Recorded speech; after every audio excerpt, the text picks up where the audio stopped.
शहीद जान मोहम्मद महर के क़त्ल के इल्ज़ाम हेठ जो जवाबदार हो मुख्य जवाबदार शेरू महर वो मुबैना पुलिस मुक़ाबले में मारिजी वियो आहे। शिकारपुर पुलिस या दावा कई आहे त पुलिस मुक़ाबले में शेरू महर के जेको आहे त पुलिस मारियो आहे। केतिरे अरसे खां सिंध सरकार तरफ़ां इहा कोई दावा हुई त जल्द जेको आहे त शेरू जेको महर आहे उनखे गिरफ़्तार कयो वेंदो। जीअरो या मुर्दा जेको आहे त हू कंहिं बि सूरत में कैफ़रे किरदार ते पहुचंदो। अॼु बाज़ाब्ता तौर ते घर वज़ीर आहिनि ज़ियाउल संगंजार साहब उन्हनि वाज़े तरीक़े सां इहो चई छॾियो आहे त पुलिस मुक़ाबले में शेरू जेको महर आहे उहो पंहिंजे कैफ़रे किरदार ते पहुतो आहे। असां सां ज़ियाउल संगंजार साहब गॾु आहिनि। सर तव्हांजी वॾी महिरबानी। सर वॾे अरसे खां इहो मामिलो हुयो शेरू महर तव्हां खोड़ दफ़ा इहो चयो त कंहिं न कंहिं सूरत में उहो कैफ़रे किरदार ते पहुचंदो।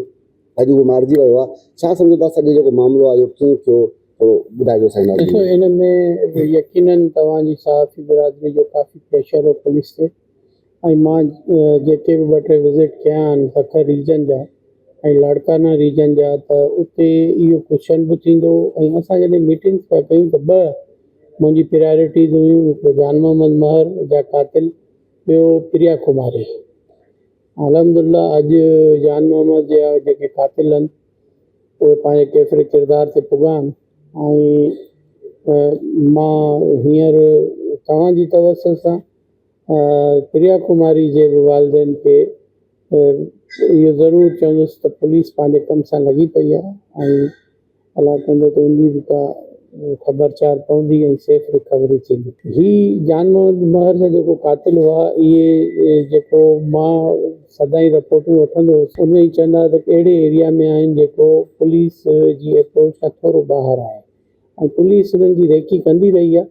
ऐं अॼु ही मुक़ाबिलो थी वियो आहे ऐं हिन मुक़ाबले में ही मारिजी वियो आहे शेरू महर। उन सां गॾु उनजा एसोसिएट्स बि मुआ आहिनि ऐं उहो गैदर कनि पिया एविडेंस। ऐं असां ही सुबुह जो मुक़ाबिलो थियो आहे पर लाश जेसिताईं न पई मिले तेसिताईं असां उनखे शो न पिया कयूं। पर लाश ईअं ई हैंडओवर थी आहे।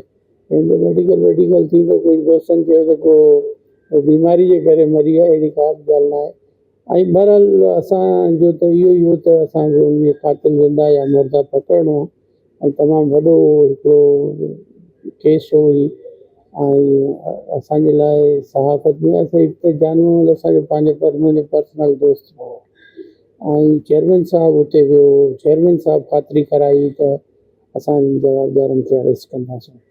ऐं कुझु जवाबदार जेके उन्हनि सां इन में क्राइम में गॾु हुआ उहे कोर्ट में पंहिंजो मुंहुं ॾियनि पिया, ट्रायल खे फेस कनि पिया। त ही मुख्य जवाबदार आहे जंहिंखे अॼु पुलिस मां एप्रिशिएट कंदुसि शिकारपुर पुलिस खे ख़ासि करे जिन हिकिड़ो बहादुरी जो कमु कयो आहे। ऐं यकीनन हिन ते हेडमनी बि हुई ऐं हिन सां गॾु ॿिया बि कुझु जेके जवाबदार आहिनि जेके धाड़ियल मुआ आहिनि उन्हनि ते बि मां चेक करायां पियो त हेडमनी हूंदी।